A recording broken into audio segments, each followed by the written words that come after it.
Bonjour à tous. Je suis très heureux de vous retrouver aujourd'hui. Je m'appelle Livio Emilio et je suis le cofondateur de Nomad, la nouvelle génération d'assurance voyage. Alors l'histoire de Nomad, elle commence il y a à peu près un an, quand je suis parti en voyage avec ma femme au Kenya et en Tanzanie, et on s'est dit ça serait bien qu'on ait une assurance voyage au cas où il nous arrive un pépin. Et donc là, j'ai commencé à faire mes recherches et je suis tombé sur 3 problèmes qui m'ont beaucoup embêté. Alors, il faut savoir que je viens du monde de l'assurance à la base, et ces 3 problèmes-là sont les suivants. D'abord, on m'a mis entre les mains des contrats qui étaient assez difficiles à lire, des garanties qui étaient dures à comprendre, avec un petit flou artistique autour de leur contour.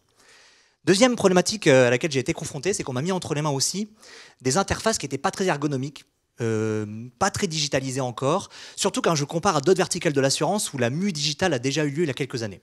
Et troisième problématique à laquelle j'ai été confronté en faisant mes recherches d'assurance voyage, c'est qu'on m'a proposé des packages avec des garanties à l'intérieur que je ne pouvais pas bouger et qui pourtant ne correspondaient pas vraiment à notre profil de voyageur ou au voyage qu'on allait faire.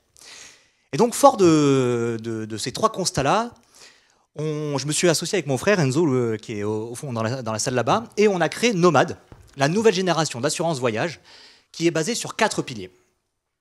Première chose, on a pris toutes les garanties, on a tout nettoyé. Aujourd'hui, on propose un produit qui est simple à comprendre sur ces garanties.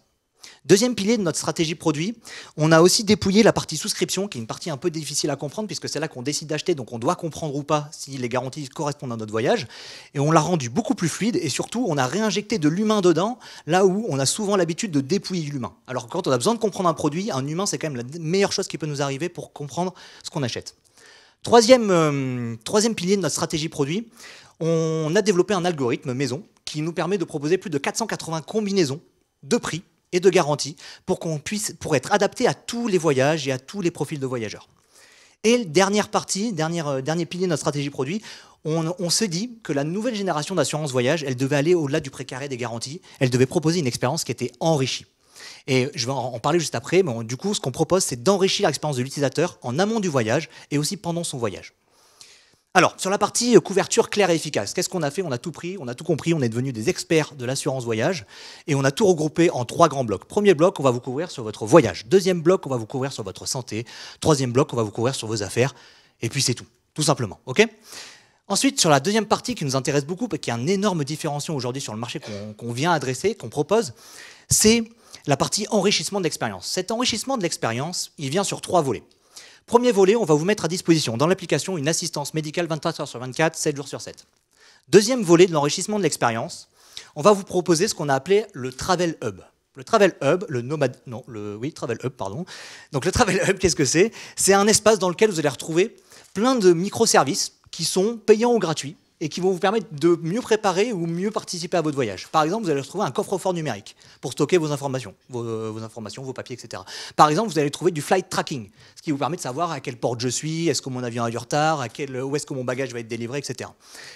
Et troisième volet de notre enrichissement de l'expérience qu'on propose, on a créé ce qu'on appelait les Nomad Deals. Les Nomad Deals, c'est un portail sur lequel, vous, en tant que client nomade, vous allez retrouver des offres exclusives qu'on aura dealées avec des partenaires du voyage et qui vous permettent de voyager pour moins cher.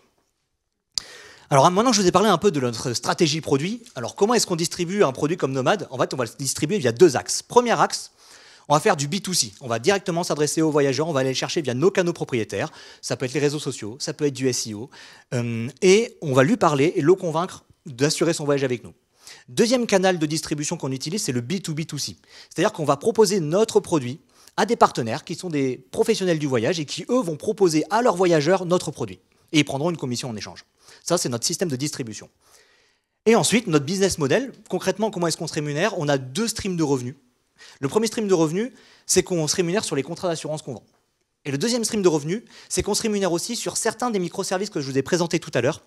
Et par exemple, si vous achetez de la eSIM sur Nomad, on va prendre une partie de ce que vous achetez sur cette eSIM, on va faire une commission dessus. OK? Alors, 2025, où est-ce qu'on en est aujourd'hui? Très simple. Première chose, alors on a lancé en début d'année, donc on est déjà d'ores et déjà content de couvrir des voyageurs français qui voyagent dans le monde entier ou qui ont déjà fait leur voyage dans le monde entier. Et deuxième chose, en 2025-2026, on a 2 éléments de travail sur lesquels on est très focus. Premier élément, on continue de développer notre stratégie de distribution, notamment avec des partenaires B2B2C, qui vont pouvoir proposer notre service à leurs voyageurs. Et le deuxième élément, c'est qu'on travaille beaucoup à itérer sur notre produit tech que je vous ai présenté là, qui est notre vision de ce que doit être demain la nouvelle génération d'assurance voyage. Merci pour votre attention.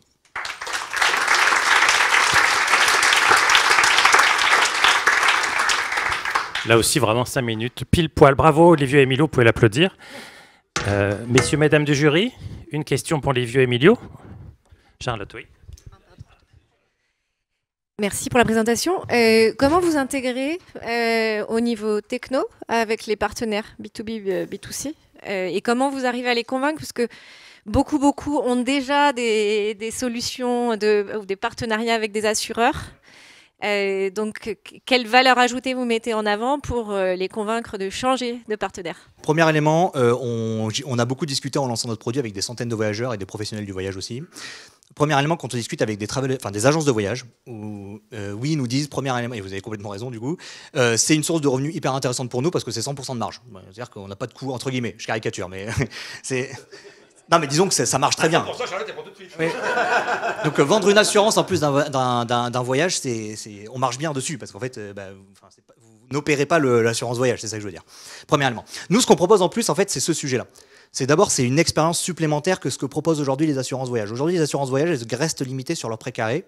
Mais ce qui est très bien déjà, hein. Enfin, il faut savoir faire ce job déjà très bien à la base, leur précaré de les garanties. Okay, deux problématiques quand même. La première problématique qu'on a, c'est le taux d'opt-in quand on est en travel agency. C'est-à-dire qu'en gros, on a un taux d'opt-in que nous, on considère trop bas par rapport à ce qu'on pourrait équiper les voyageurs en assurance voyage quand ils prennent des packages de voyage. Okay, si vous leur proposez une marque qui est plus sexy, qui propose des offres supplémentaires, qui donne des garanties qui sont faciles à comprendre, on fait le pari que ça, c'est la pédagogie que nous, on propose sur le marché, qu'on trouve qui est un peu défaillante, la pédagogie. On considère qu'en offrant de la pédagogie et un service comme celui-là qui est correctement brandé, on est capable de faire augmenter le taux d'opt-in. Donc vous, en tant que travel agency, vous allez faire plus d'argent dessus parce que vous aurez plus d'assurance. C'est ça le sujet pour moi. Vous pouvez applaudir Livio et Emilio, cofondateurs de Nomad.